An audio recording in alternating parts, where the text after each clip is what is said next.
last forever and protect the rights that you give them. That's how this thing works. Next slide.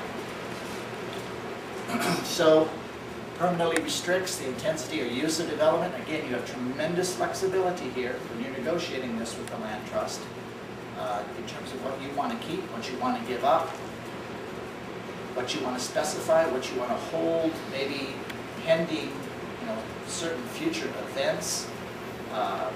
Certain things can be triggered in the future. There's such flexibility here.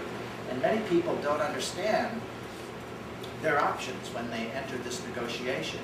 And that's my job as a professional representing you, is to explain to you, to educate you what your options are. Because you're giving the land trust, the partner organization, the right to enforce those restrictions in the future. And what we find is the first generation that enters the conservation easement, they're all excited about it, they understand what they're doing, they've got a vision for the property. Now it goes down to the next generation, or it's sold to a third party. Somebody comes in there, they're looking at this thing. It's very difficult for them to analyze what a conservation easement is if they're buying a property unless they're familiar with that. So they usually come to me and say, what does this thing say? We want to buy this property, but we're not entirely sure what it means. So I'm often brought back in for the next generation who are unfamiliar with the easement terms and inherit the property, or at point of sale to a third party, to explain to them, here's what you're getting into, here's what you're buying. And generally speaking, someone that's interested in purchasing a tract that's undeveloped, where the development rights have been parked off, they're interested in purchasing a big property, green space. They're not interested in finding 2-acre lots. So you're going to attract that kind of buyer anyway for the property that you have. But it's to those folks that land trusts often run into problems because they're not the original people who designed the easement. Okay, so someone who buys the property 10 years after you've placed the easement on it might not understand all of the terms, and that's where the land trust has to be especially adept at dealing with the new landowners, educating them, getting their buy-in to this conservation easement, and educating them as to the nature of the restrictions that are involved. So everything is negotiated. There's virtually nothing that's required in terms of restrictions. Now, we'll qualify that as we go on, but again, it's a very wide open sort of environment to negotiate. You can continue the agricultural use, recreational use, continue to enjoy the property. Public use is required. You can allow public use on your property, and in certain of the conservation goals that we're trying to achieve here under the tax code, public use might be required, but we steer away from those conservation purposes, and I'll explain more about that later. The important point here is if you don't want people on your land, put that in the easement.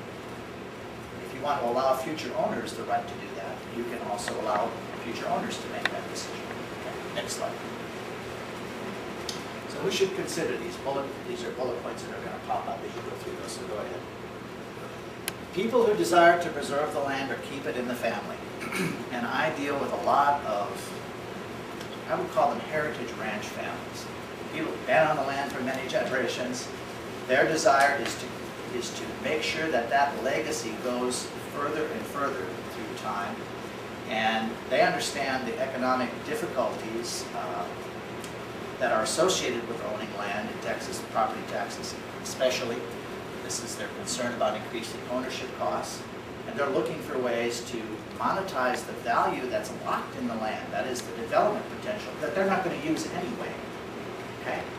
That's what an easement allows them to do. We'll talk more about that in a minute. The land has to have some sort of conservation value. You can't take a 2-acre parking lot in downtown San Antonio, it's paved over, and put an easement on it. There's nothing to protect, okay? So the land has to have something of value that is seen as a value not just for the landowner, but for the general public. Open space is a good example.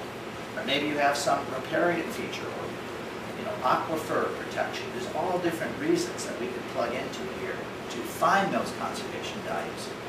And again, certain conservation values might attract certain types of land trusts. So there's some relationship there. We'll talk more about that in a minute. Usually what happens is these are properties where there's some development pressure that's pushed up the value, okay? So that, you know, people, especially in the hill country, who were dirt poor for the longest time, had these ranches, you know, put goats on them, did whatever they could to eke out a living, and they never realized that in just a few years, few decades, the value of that property would skyrocket. And the development potential, they're no longer, on paper, they're no longer poor people, but they don't have the money, you know, that goes with that high value. And so people are constantly dealing with this in an area like Bernie, where there's incredible development potential. It's driven up the value of the land. That's what attracts many people to try and do something themselves, as Ken mentioned, to protect the green space that's available. And they have to, if you're going to use the tax incentives that are available, you have to have, as Ken mentioned, sufficiently large enough income that a deduction is worthwhile to you. Okay? Or, I'm working with a family right now, elderly gentleman, just turned 80 last week, got an $8 million hill country ranch. He never thought it would be that much. His wife died. They didn't do proper estate planning. All of that $8 million is in his estate. He passes away, his son has to come up with $3 million to pay the federal government. What's he going to do? He's going to sell a big chunk of that ranch to pay the federal government. So that's another incentive that drives many people to look at this more seriously. Go ahead. So these are the types of folks that are typically interested in this, folks that move to the country from the city. They like the open spaces. They want to protect the rural land. I mentioned the land-rich cash-poor families and the heritage landowners. Those are some examples of the types of people that are typically interested in this type of protection.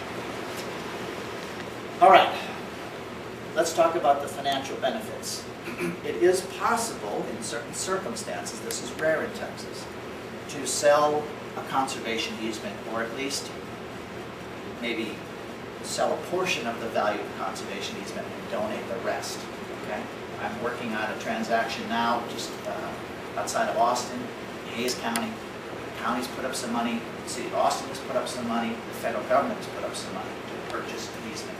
This is very rare. Okay?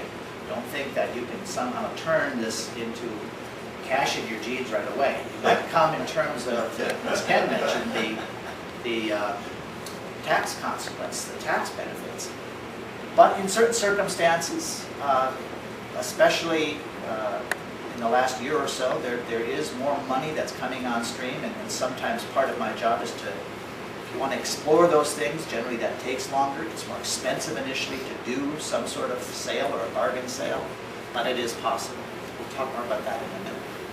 Typically though, you donate the conservation easement, you receive a tax benefit through the savings on your income tax, and we'll go into this in more detail. And in some states, like I mentioned, Colorado, there are tax credits that are available. So in those certain circumstances where conservation easements can be sold, there's a highly motivated buyer. There's the city of Austin because they want to protect the Edwards Aquifer, or there's San Antonio that's looking to protect their water quality. It's a competitive process. You negotiate the price. That's why I say you can't usually get dollar for the value of an easement, but maybe you can get 20 cents on the dollar or 50 cents on the dollar. Right? And you can do this for cash. It's possible also to do trade lands. And that's not a topic I'll spend a whole lot of time on. So these are the types of tax savings we're talking about. There's an income tax deduction when the conservation easement is donated to the land trust. You have a lower appraised value of the land in your estate. This is how you save on federal estate taxes. Just like the example I mentioned, the $8 million property, if that man puts a conservation easement on that property, maybe takes off 50–60% of the value, he is going to effectively eliminate that $3 million federal estate tax. Why? Because the value of his estate is going to be shrunk by that amount. Okay? That's a good point, because the appraised value on our ranch between the develop it now versus conservation was about a 50% difference. Right. And we'll talk about that in a second. In addition to that, at the death of the landowner, the person that put the easement on, the tax code has an incentive that's built into it that allows up to $500,000 of the value of that